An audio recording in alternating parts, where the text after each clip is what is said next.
Vasudevaya. Om Namo Bhagavate Vasudevaya. Om Namo Bhagavate Vasudevaya. Hare Krishna, dear devotees. So, wanted to seek the blessings of Radha Madhava, Radha Shyam Sundar, Krishna Balaram, Bhagavad, Gauritai, Srila Prabhupada, Guru Maharaj, and the assembled devotees. Wanted to continue with the Sanatana Dharma sessions, and today wanted to look at the yoga ladder, which is a very interesting aspect of Sanatana Dharma. Because what this yoga ladder does, it actually connects everybody, no matter what level one is at, into the system of Vedic Dharma. So let's have a look at it. The bottom layer is the animalistic life of eating, sleeping, mating, and defending. That is what the animal world is all about. And if the human being is similarly simply eating, sleeping, mating, and defending, and nothing more than that, then that human being is no more than an animal. What's the difference? There is no difference. Only difference is he's walking on 2 legs as opposed to 4 legs, or 10 legs, or 100 legs, or whatever it is, 1,000 legs. So that's called Vikarm Ugrakarm. And the destination of a human who lives an animalistic life are the lower planets, or ending up in the animal species. So the step up, because this is a yoga ladder, the step up from animalistic life is living a life which is centered around karma kand. What is karma kand? This is where one effectively does enjoy the senses, but it's somewhat regulated, and there is a recognition of a higher authority. And the higher authority in the usual case for karma kand procedure are the demigods. So one performs rituals according to the Vedic scriptures in order to obtain benefits from these demigods. So it's almost like a business transaction. I will worship you, my dear demigod, and you will give me this and that. Give me a car, give me a wife, give me a house, give me money, give me this and that. But it's still higher than the animalistic life because there is a recognition of a higher authority, and there is some process of regulation going on here. A little bit of regulation that's taking place. And karma kand is very widely described and given loads of processes for in the Vedic system, in the Vedic scriptures. Why? Why? Because at least as a minimum, there is some recognition of somebody more superior than us. And we are praying to that superior person for something. So be it. That's what Vedic Vedas does, is brings you into Vedic culture, even if it is, even if one is doing it for a selfish purpose. So this is the broadness of Sanatana Dharma. So, and it's really incredible. And the destination of somebody who performs karma kand is either staying on earth as a human or going to the heavenly planets if one has done enough good karma. And we see in Bharat especially, a lot of the Brahminical society based their activities around karma kand and the parts of the Vedas which recommend karma kand. Some Brahminical societies don't know anything but this aspect of the Vedas because of the tradition that comes from their family and the rituals that they have conducted in their lives, throughout their lives. So they don't know anything beyond this. This is it.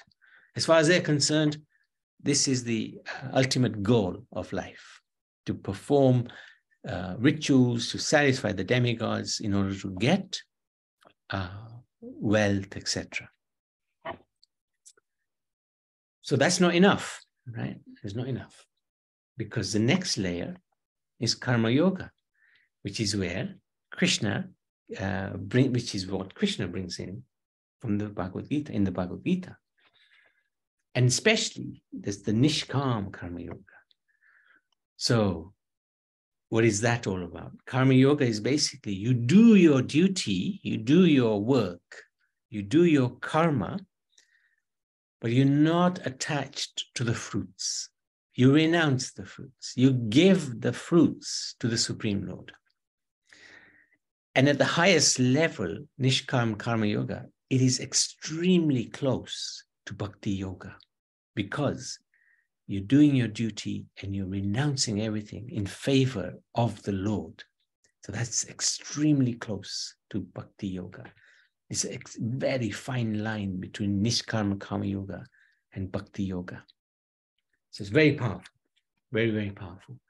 What happens is, if one is practicing Karma Yoga, basically renouncing the fruits, not being attached to the fruits, but not really having any connection with God, then the destination of that person in the next life will be to be born in a yogi family, in a family of renunciates, because that's the direction of travel, or to go to heaven, or to go to the planets of the Prajapatis, those who are the grandfathers of society.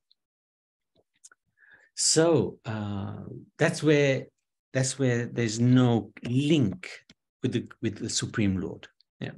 So it's Karma Yoga. You do your duty. You're not attached to the fruits, but there's no connection with God yet.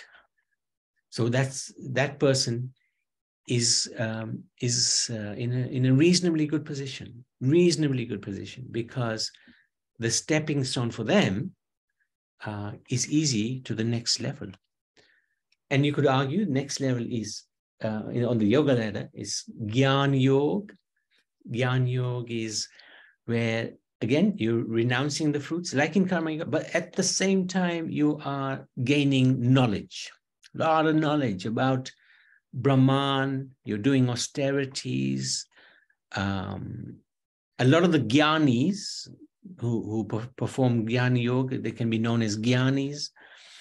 A lot of them will be attracted to the impersonal form of God, and hence their destination can be the Brahman effulgence of the Lord. Some of these Gyanis are actually wanting to merge with God. They perhaps have the tendency of Mayavad philosophy. So they want to become God, which is actually a very dangerous position to be in.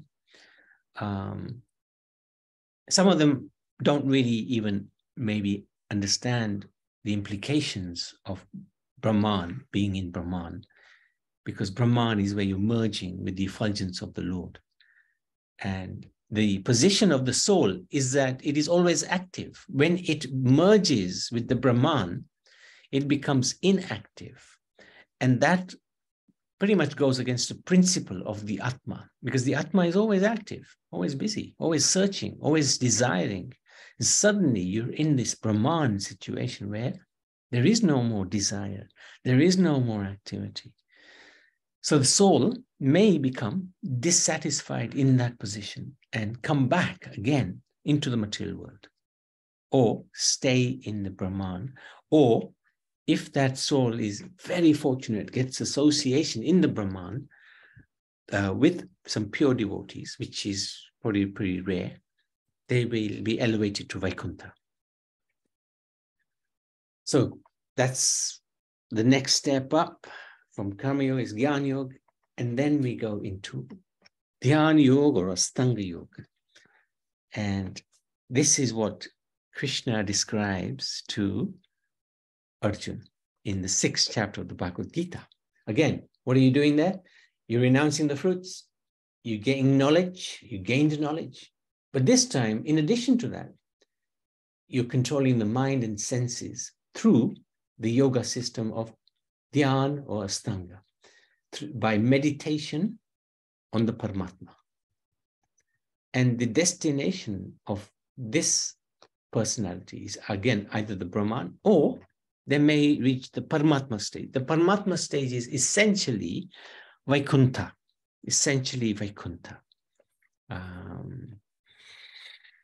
Now, when Krishna was explaining this system to Arjuna, it was very difficult for Arjuna to align with what Krishna was saying. He said to Krishna at the end of Krishna's discourse in the 6th chapter, he said, impossible, can't do it, because it involves all these different stages. Right? Krishna explained to him, it's the yamas, you got to control the five different restraints: ahimsa, satya, ashteya, brahmachari, aparigraha.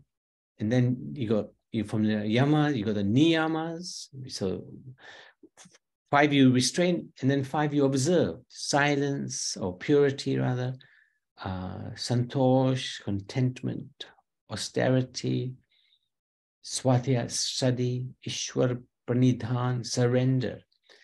And then you move from niyam to asanas, which are the bodily postures, to pranayam, the breathing exercises that are done in hatha yoga or stanga yoga.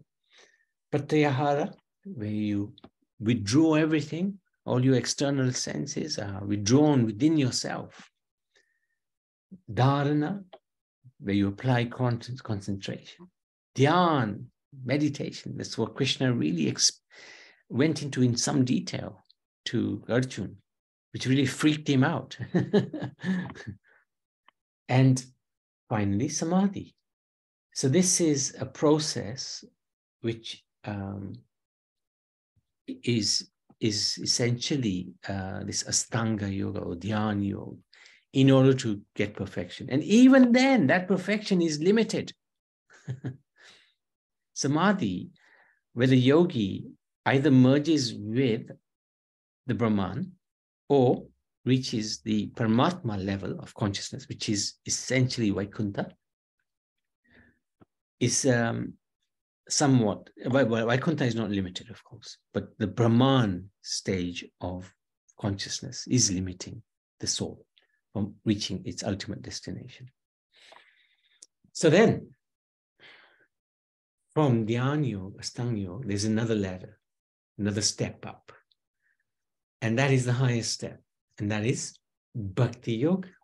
Bhakti Yoga, which is actually transcends all of these very easily, because it's simple.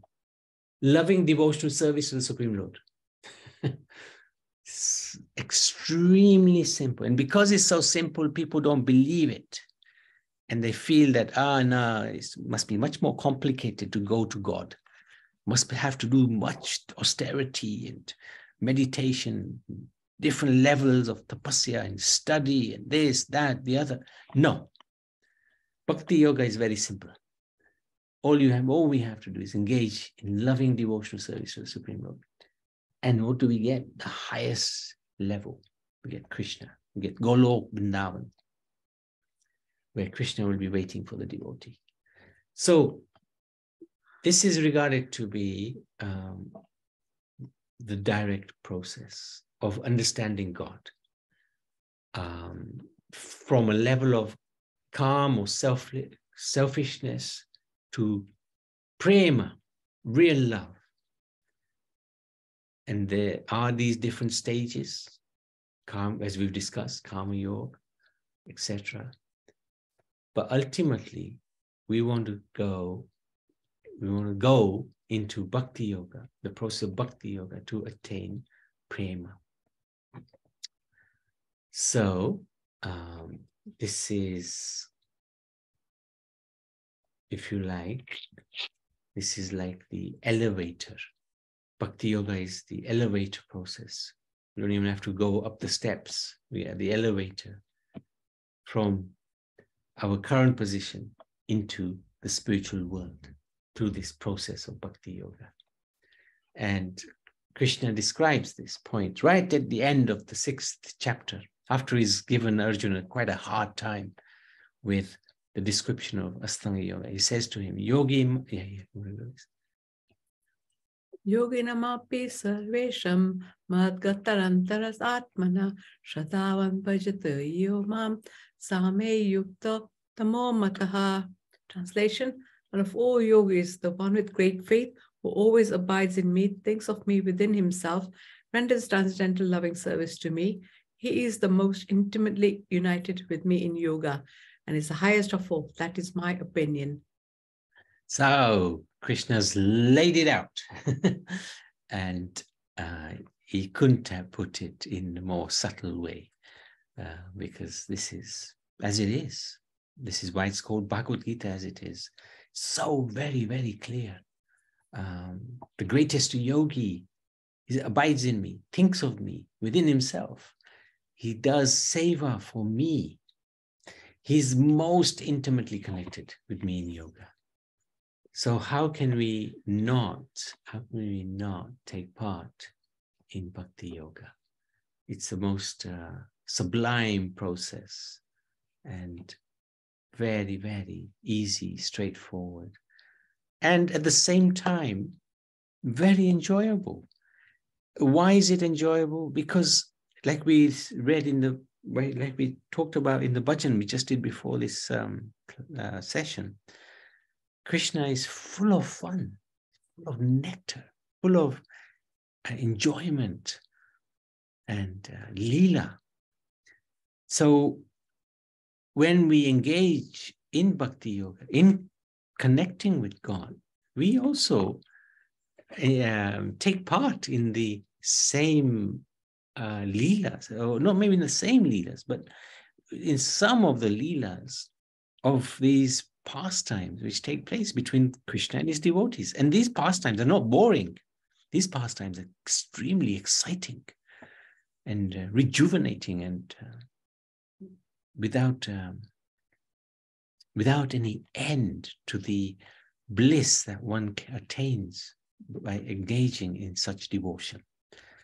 So we're really, really fortunate, I would say. Whether we use that fortune to our advantage is a different matter. But we've somehow, by some incredibly great fortune, landed in this in this place where we've got access to bhakti yoga. And hopefully we'll try to make the most of it. So I wanted to end there. This is the short session on yoga systems. And if anybody has any questions or any comments, please. Yes, Bobby. Jai Shri Krishna, Prabhuji, Mataji, and all the devotees. The one you mentioned about karma yoga, is that right? Karma yoga, yes. Yeah. In that subject, you mentioned that we are not with the God. Is that right? There can be an element of karma yoga where one understands that I should not be attached to the results of my action. Yeah. So that is karma yoga, where one understands that what I'm doing, I shouldn't be attached, because I'm going to die one day. Because I'm going to die, I'm going to leave everything behind. And it will stay here. It won't come with me. I came naked, I'm going to go without anything. So I don't be attached. Whatever I have, I will look after it, but I won't be attached. See, in that thinking, you may not be connected with God. You may not link that detachment with God. So it's still karma yoga, but because we have not connected it to God, it's the lowest form of karma yoga. There's different grades of karma yoga. And the lowest is that we are detached from the fruits, but we have not connected the fruits yet to God. So are you saying, is it the person is still connected with the family? Yes. Connected, but not attached. But Yeah, not yeah. The person is not attached to family because he or she knows that I will leave everything one day and I'll go. Exactly. Exactly. And still, he's still not connected with the God also.